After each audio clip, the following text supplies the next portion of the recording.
Thank you.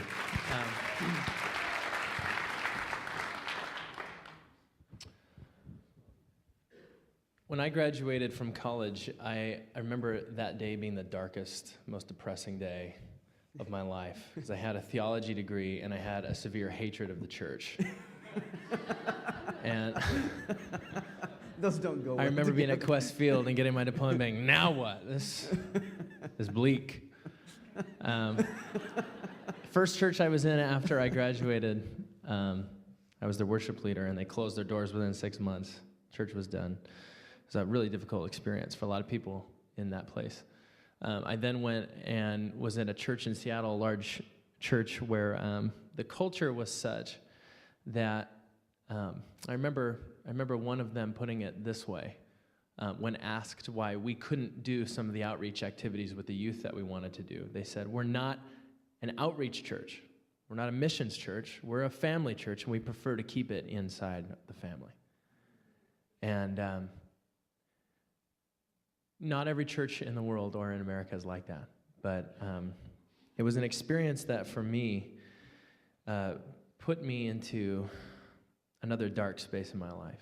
And I gave my 2 weeks notice to the pastor, and he asked me why I was quitting. And I said, to be honest, I don't see God, I don't see the love of Christ in this community. Well, give me one example, he said. And I said, I got a comment card, and this is one of my favorite comment cards. I would get a lot of these. I got a comment card where somebody wrote in about the worship, and they said, please have the worship leader iron the back of his shirt also. And I would get comment cards about not having my shirt tucked in, or about hitting a bad note, which, as you guys know, doesn't happen very often.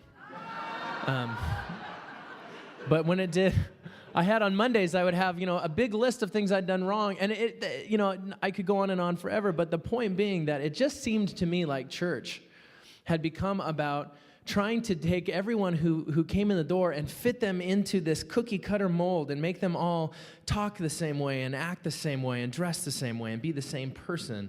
And it was all about trying to clean up the outside to be sparkling white, while on the inside, I was dying and looking for somebody to connect with and looking for a community where I'd be loved for who I was. And so I quit the church, and I told my buddies what I was doing, and my friend Sam McBee said, dude, I'll get you a job where I work. Come work for me. And at that point, I thought, I think that's the more attractive option, because I have this call in my heart, my life, but it does not have a safe place to land. So I said, okay, God, this is what I'm going to do.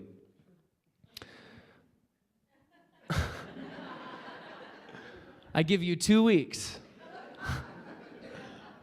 I give you 2 weeks. It was a Tuesday when I said this. I said, in 2 weeks, if you don't just bullseye me with something, some call, I'm not going to go looking for it. I'm not going to open up the paper and point.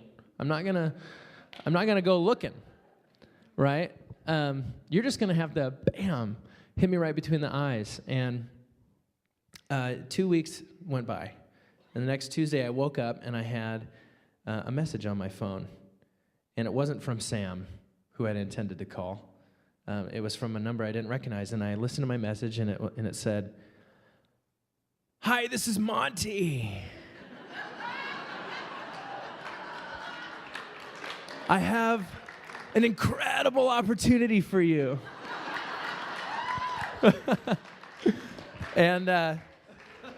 And he did. We met for coffee, and I remember I was going to give this guy both barrels, right? I was like, I am done with church, and I don't want some pastor to come in and tell me what I'm doing wrong and how I need to fix it.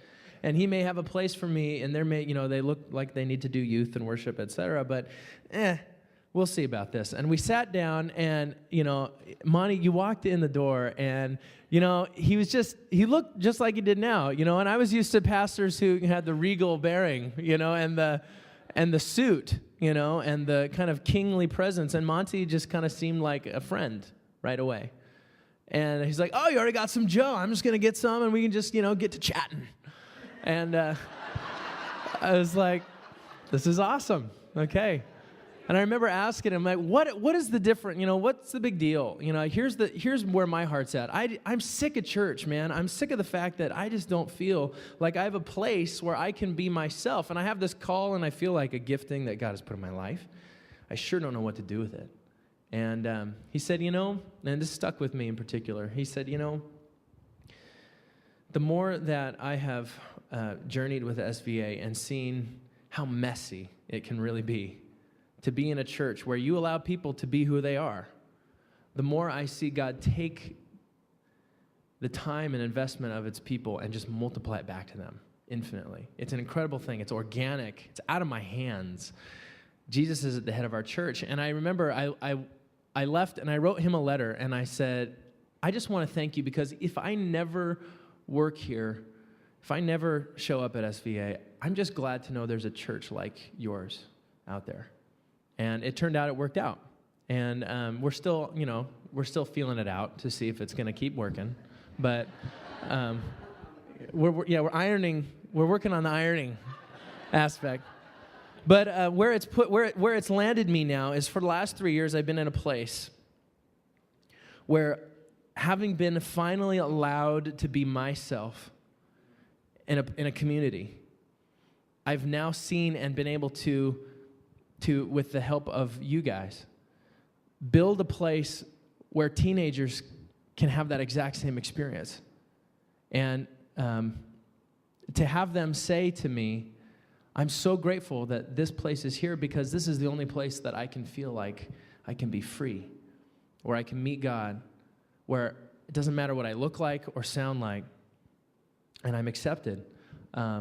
That's an achievement for all of us together. And looking at it for 10 years, one thing we were talking about is the other day is any success that we've had over there connecting students with Christ in this community, and it's amazing over there. Make no ifs, ands, or buts about it. Come and stop in on a Wednesday, Thursday night, see what we do.